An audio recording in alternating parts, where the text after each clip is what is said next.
My man, my brother, there is no way I come to the Radio Row and not run down the legend, the icon, Michael Irvin. Mike, I appreciate you making time. I appreciate you so much. How you living, legend? Man, I'm doing great, Jim. And Jim, I always tell you this. You're my guy, man. And anytime, I will always make time. I mean, I'm a legend. You're one of the legends in the business right here, Jim. You've been around a good little while now. You got a great run.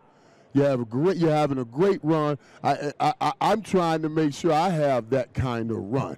Where you're around and you're doing something for 30 or 40 years like you have been doing. Well, you will, man. You will, and you are, and I appreciate that, Mike. I appreciate that very much. I always tell you this. I will never forget the first time I met you when you came on my TV show in 1993, and I'm like, man, I have never seen a human being with that much juice, that much energy in my life. And I made the point earlier today, you're that guy still. I still have never seen a guy with that much energy and that much juice. Now, let me ask you this. The last time you and I chatted in the fall, you had gotten even bigger since then in the content game. Yeah. You have a show on Netflix. It debuted on January 19th. Man, tell me all about the show and what you're looking to do with it. How are you approaching content? Well, this is it. Now, the podcast called White House. The White House. Lean into this. You see, what I do here is, and most people, if you look through it, a lot of people, sometimes great people, they'll take what was a great pain and turn it into a great promise. You usually the guy that comes up with a certain kind of cure, he watched his mom go through it, became a great doctor, came up with the cure. He felt so much pain when his mom went through it. Then he studied, worked hard, came up with the cure so no other kid have to watch his mom go through it. The White House people, it's a name I'm sure everybody in the world has heard. The White House. Now, they may have heard of his White House. Some have heard of my White House. You see what I'm saying? But Jim, think about this, Jim. And that's why I love calling it the White House. Not just because I had the White House in Dallas, but in the White House, they have what you call a situation room. Everybody on the White House podcast, the Brandon Marshalls, the Michael Beasleys, we got Shaw's Haley, have had, let's call them, situations. And we go in the situation room and talk about all of the situations that are going on out here using our situations openly and honestly. So I call it my ministry, actually. You see what I mean? If we're opening up freely, other people tune in, I get other people to come in, and they open up freely. The Bible says, confess ye one to another. Pray ye one for the other. In this we shall find healing. That's why talking is so important. And talking about our situations are important because everybody's going through something, and we need to know we're all going through the same thing. It's just if we're willing to talk about it, you'll find out. If they came through it, you can come through it too. That's why I love this medium, even more than TV. All right, so I love that we're leaning into the White House. Now, the Situation Room. Mike, how many rooms were there in that White House? Well, I don't know how much Trump got in his, but I know I had 6 in mine. You know what I mean? I had what other rooms were there, including the Situation Room? Well, it was so funny. It's so funny because let me tell you, I was messing with Jimmy Kimmel last night, right? I was telling him, I said, listen, in the White House, in my White House, I need you to come to my White House so you can talk about the situation he had with the other guy's White House, with Trump's White House, And I said, at least, when you leave my White House, most leave pretty happy ending. You know what I mean? When most people leave my White House, Did you say there was a happy ending for most people? When you leave my White House. Hell yes, there was. Now we're getting somewhere. Right. It was a happy ending when you have my White House. I have nothing but respect for the Situation Room. I want to talk about the room of freakery. Yeah. I want to talk about the cocaine room. Right. I want to talk about the coitus room. I want to talk about the... And that's why we had 6 rooms. The White House. Because we had you and your kind in each room. One room, if you like cocaine, you go in that room. If you want weed, you go in this room. You want to roll, you go in that room. But I'm going to roll through them all. over the night. You know what I'm saying? That's kind of how that went. That's kind of how it went, to be honest with you. But seriously talking and being able to open up and talk about it. And why do I lean into it now, Jim? Jim, you know why? Look at now. They got Love Island. Love Island's on TV. Yeah, man. Everybody's doing it. They stole that idea from you, bro. Right. They stole that from you. They owe me some money for Love Island. Chip my man off. Chip my man off. That was the White House. It was Love Island. What is that? Right, y'all How do you not trademark that shit? How do you not trademark that stuff, man? I can't believe they got me like that. Man. They're making millions and millions and millions and millions off of your White House, Mike. I hate it when that happens. And that's why it's so. I love that you were leaning into the White House. I love that concept. Run into it now. I love it. Run. I love it's it. the time Run to it. Run to it. And you rob people of the You're power. The best, man. You rob people of the power. Dude, yes. And it's key. Even other. You know, because you're owning it, man. You're not hiding from it. It happened. Right. It happened. We're talking about it. And I had a hell of a lot of fun. Y'all get on me like you want to get on me. I had a hell of a lot of fun. You know what I'm saying? Let's just be real about it. And you got to lean into it. So I'm happy. And it's time to do those. Good for you, man. It's time to do those things. Yeah, can I almost say this? So, like, I'm not here to be like salacious about it, dude. Nothing but love and respect for you being so honest, so open, so transparent, for leaning into it. But man, when I think about you, Mike, I think about football, man. I think about the work ethic. I think about the grind. I think about, man, this spirit. I was talking to another great Hall of Famer today, a wide receiver, Andre Reed. Yeah, Andre Reed said to me, he goes, I told him, he knew you were coming on.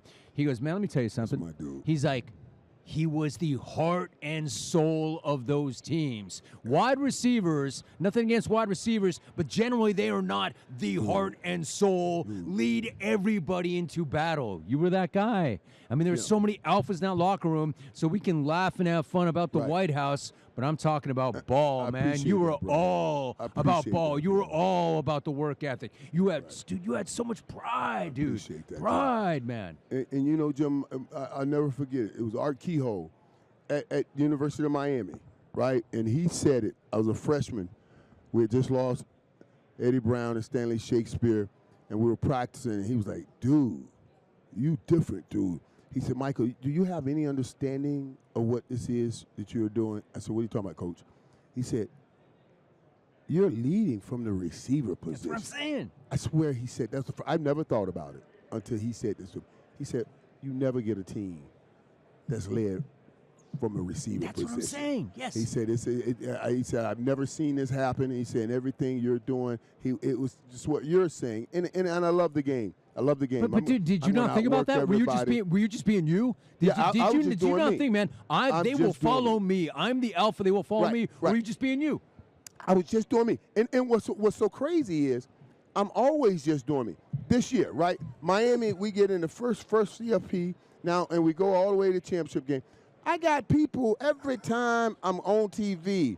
Man, he hides on the work right now. Brother. Mike on coke right now. I'm like, y'all been watching me for 5 hours. Y'all know coke don't last 5 hours. Stop playing. Y'all know damn well it don't last 5 hours. I mean, come on, man. You get 5 to 7 minutes out of it, and you got to go back. So let's stop playing with this. You've been watching me for 5 hours.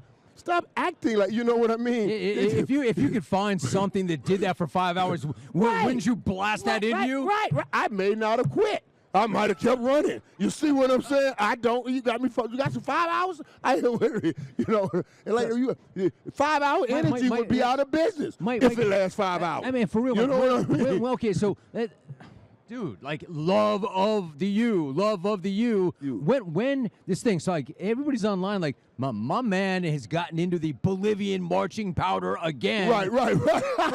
What the crazy. For real, crazy. when was the last time you dabbled in any of that? I haven't done any cocaine in 25, 30 years, and I won't ever do it again. You cannot ever because I'm.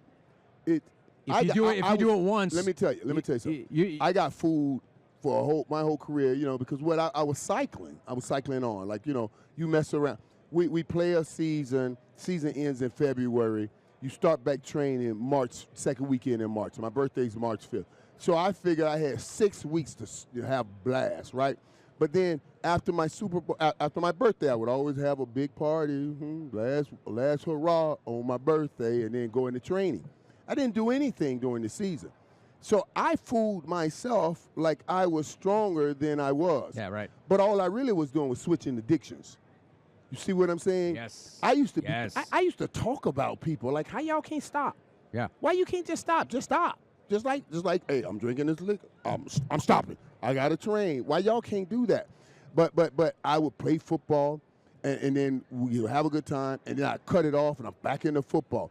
So I was just switching because football was an addiction too. Right. So but once I retired, I said to myself, man, that's it, man. I'm done. I ain't gonna do no more. And then next weekend, something happened, and I'm with a couple people, and boop, boop, boop, and then I did it again. I said, what the hell is going on? That's when I realized, oh, my God, man, I'm not as strong as I thought I was. That's when I had to realize I was switching addictions. And without football, it was hard to come back off. Right, right. And dude. See, exactly. So when that addiction went away, and you wanted to stay away from the first when I addiction, saw then what did you do? Right. And How did the math work then? Well, I never saw myself like this getting out of hand. Yeah. I never saw that know until what? after I retired. Right. And then I swear to you, I'm gonna tell you, it was dude, Jim. It was February, right around Valentine's Day, man. And I told my lady, my wife, I said, I'm going to go out. I'll be back. I promise I'm going to be back. I promise I'm coming back.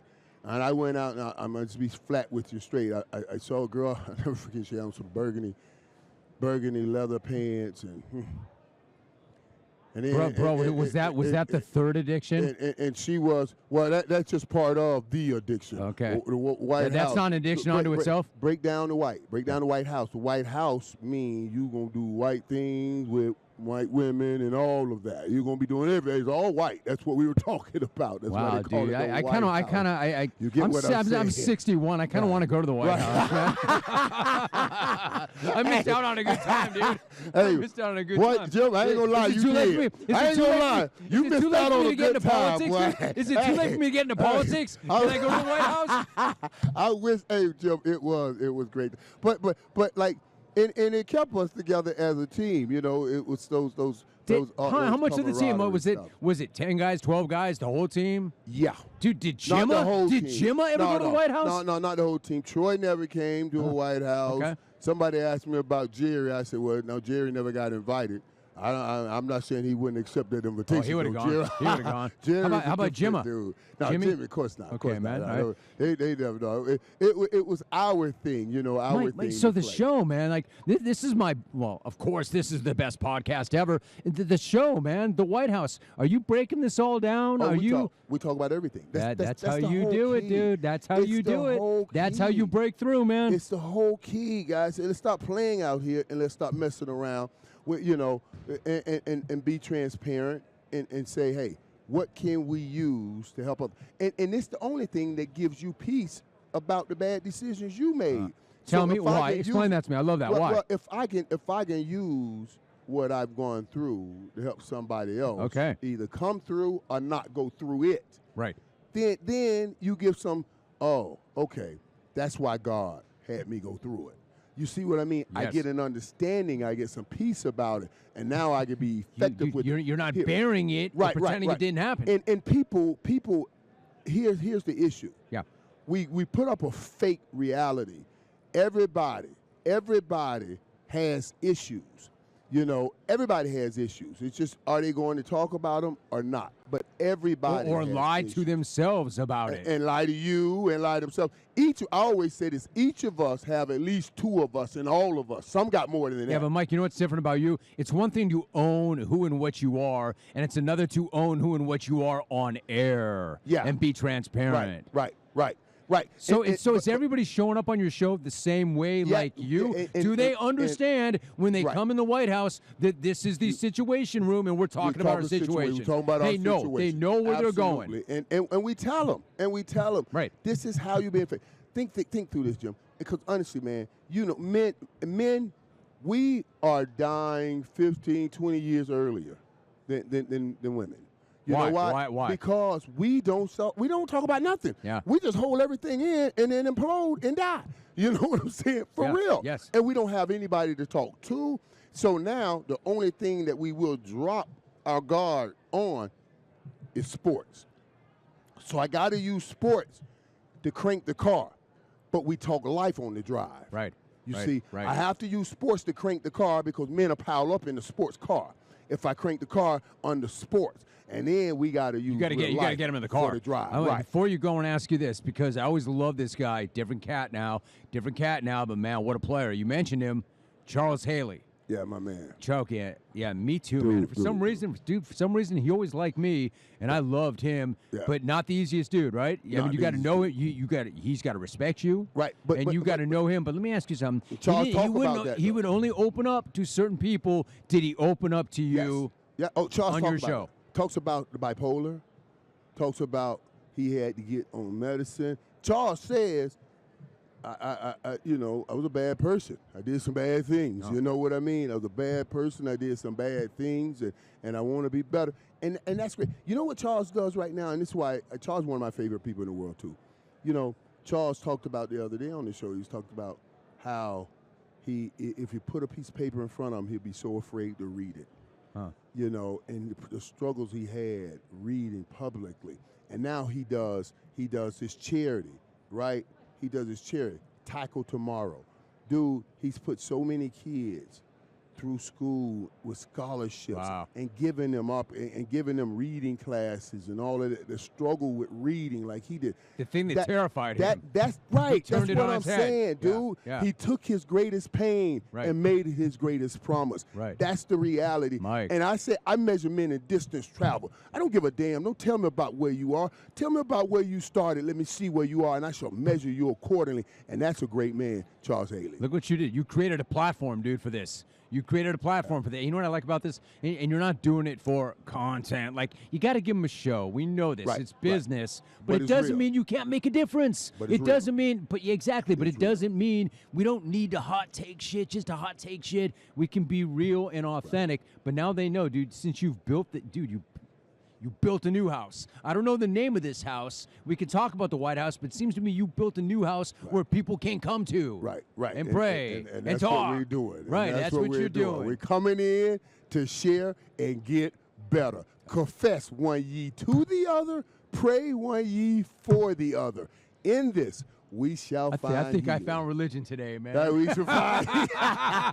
Jim, you know, I man. found You some know, religion, man. Mike. I'm just telling you, dude, brother. I appreciate you, man. You are going to have a 20-year run on that, man. Your next career, I mean, your first career is going to be tough to top, man, but this next career is going to be absolutely awesome great. if you stay that real and that authentic and you bring that same energy, and I know that's natural, dude. I love you, man. Thank you for letting them know it's natural, too, because I be tired of people always think, dude, I'm like this all the time. Mike, This I knew, is what we've it is. known each other 30 years, my Yeah. brother. You were like that the day I met you. Yeah, And I know yeah. look, I'm going to put myself out there. When you walked in that studio that day in Hollywood and Vine, I don't think you were on anything other than life and being Mike. So, Right, man, I right. believe you, my Yeah, we man. I still believe hate you. you. I appreciate you, man. You have fun with that. Good luck with that. I can't wait to watch the next move, and I appreciate you making time for me again, I Mike. appreciate it, but I want to be that next Jim Rohn. Yeah, I want to be that next Jim Rohn. Dude, I That's don't know what I'm about going to be. that. Tell them one more time. Where do they find this show? How do they find this show? It's the White House, and it's on Netflix. You know, get on Netflix, man. It's the first original podcast for Netflix. Yes. So Netflix is in the business now, and, Hey, man. and I love Netflix. They found the OG. They found the OG. I love Appreciate you, Mike. Love you, man. Appreciate you All right, too, my dude. brother. Be good, man. Appreciate it.